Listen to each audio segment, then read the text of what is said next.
Once upon a time, in a peaceful kingdom surrounded by emerald forests, there lived a wicked witch named Morrana. She was feared throughout the land for her dark magic, and she longed to steal beauty and youth from others to keep herself powerful. Morrana was no ordinary witch. She thrived on envy, her heart as twisted as the gnarled trees that grew around her home, the Shadow Tower. She watched the neighboring kingdoms with a jealous eye, especially the kingdom of Eldoria, known for its happiness and light. Her greatest desire was to possess the purest light of all, which she believed resided in the heart of Princess Elara. One stormy night, as rain lashed against the castle windows and thunder shook the very foundations of the earth, Morrana saw her chance. With a wicked grin, she transformed into a great shadowy bird and swooped into the palace of Eldoria. She found Princess Elara sleeping peacefully in her chambers. Elara was known not just for her golden hair that seemed to capture the sunlight, but for her kind and gentle spirit that warmed everyone around her. She was the heart of the kingdom, beloved by her people. Morrana, with a cruel laugh that sounded like cracking ice, snatched the princess from her bed. In a swirl of black smoke, they vanished into the night, leaving behind only a single fallen feather from Morrana's dark form. The witch took Elara to her dreaded Shadow Tower, a spire of black stone that pierced the sky like a jagged claw. She locked the princess away in the topmost room, a cold circular chamber with only one tiny barred window. Morrana planned to use Elara's pure heart for a forbidden spell, a ritual so dark it was said to grant eternal youth and boundless power to whoever performed it successfully. The spell required the willing sacrifice of a pure soul at the peak of the next full moon, and Morrana was confident she could break the princess's spirit in time. The next morning, the kingdom awoke to a chilling silence. The princess was gone. Panic spread like wildfire, and the king and queen were inconsolable. News of the kidnapping traveled quickly, carried on the wind to all corners of the land.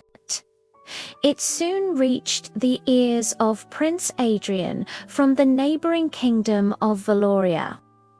Adrian was brave, strong, and determined, but he carried a secret in his heart. For years he had been secretly in love with Princess Elara. He had only met her a few times at royal gatherings, but her kindness and grace had captured his heart completely.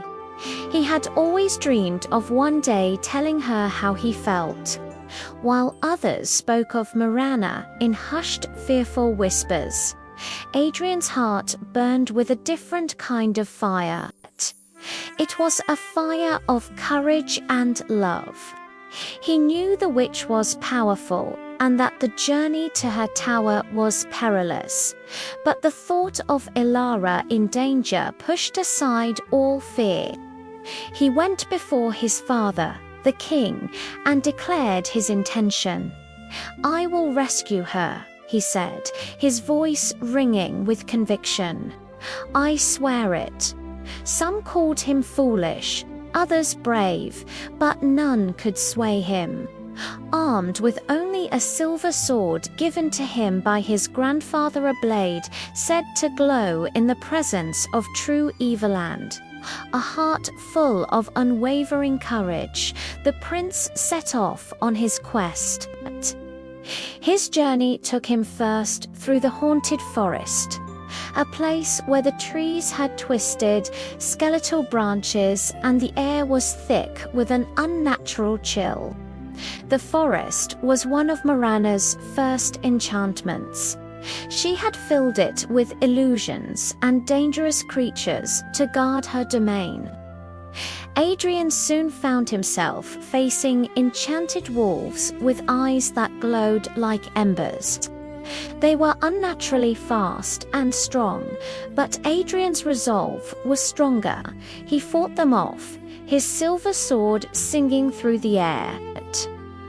As he defeated each wolf, it dissolved not into dust, but into a faint, whispering echo of a lost voice.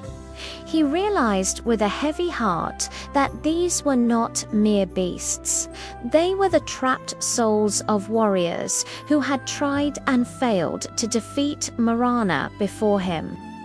After the forest, his path led him to the cursed river, a churning, black torrent of water that hissed and steamed.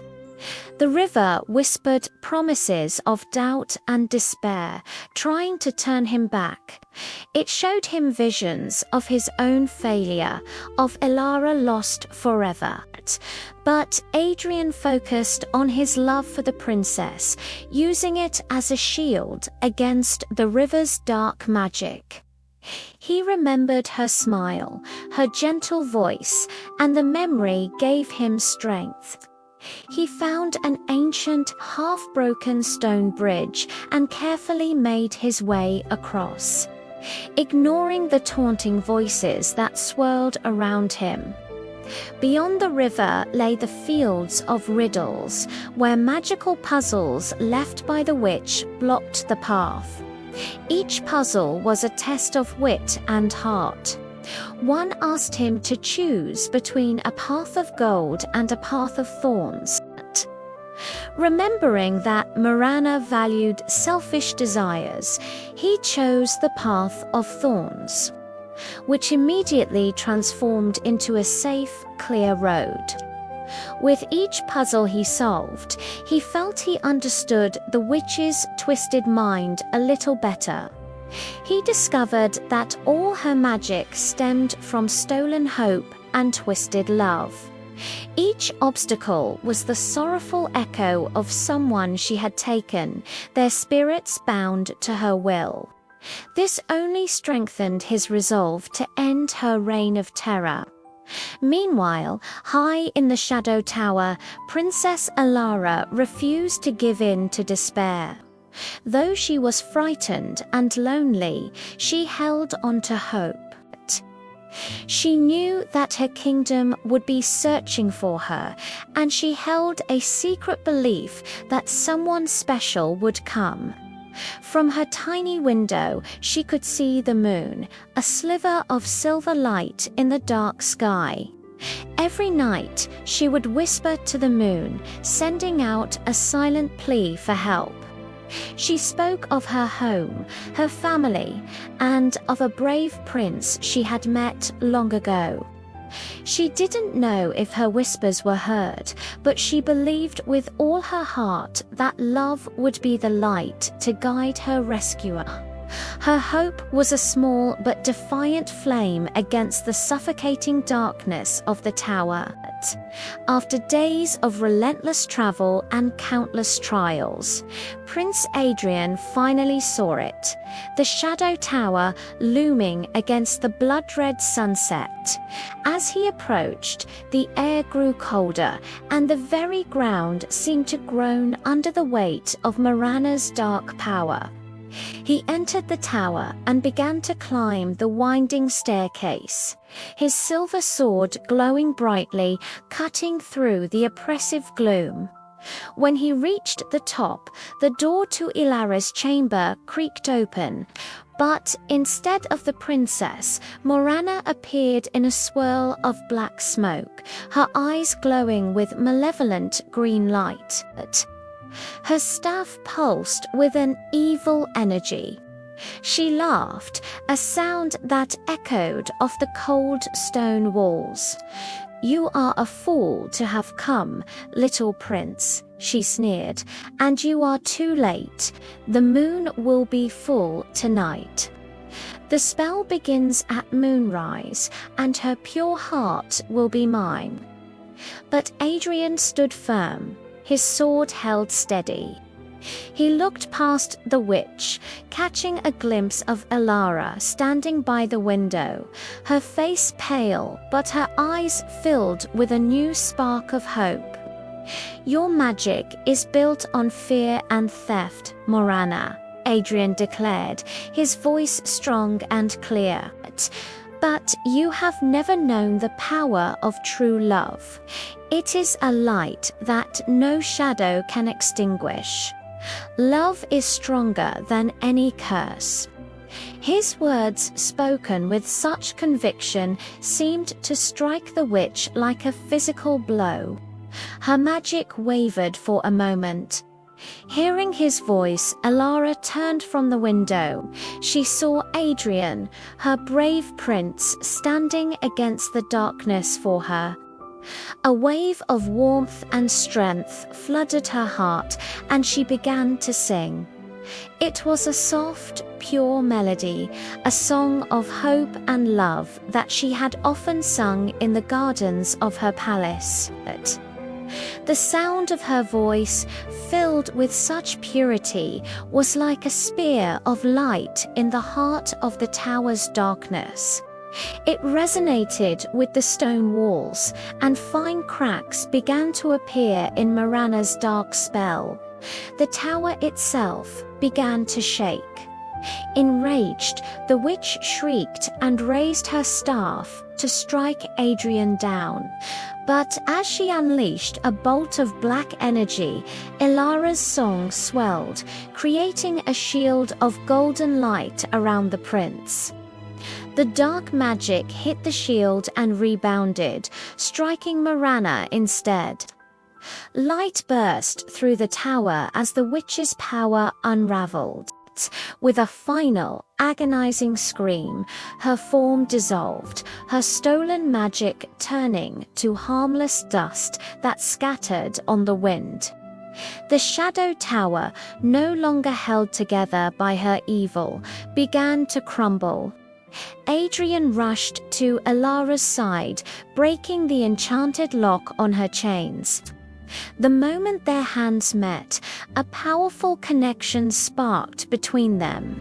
The golden glow from her pure heart and the silver glow from his courageous sword combined, creating a wave of brilliant light that washed over the crumbling tower, breaking the very last remnants of the dark magic.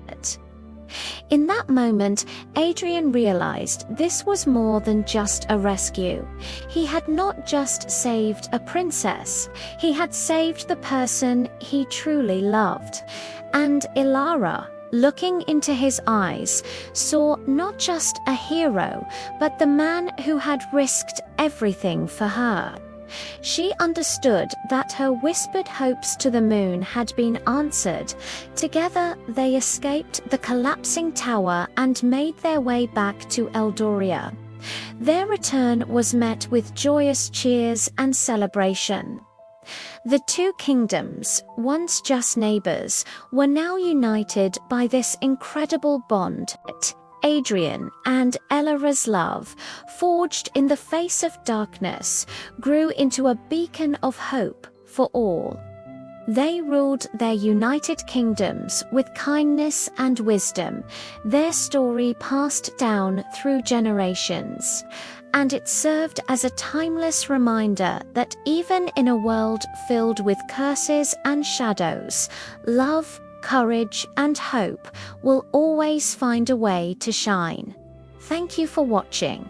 If you enjoyed this story, don't forget to like, subscribe, and hit the bell icon for more tales of adventure and magic. See you next time.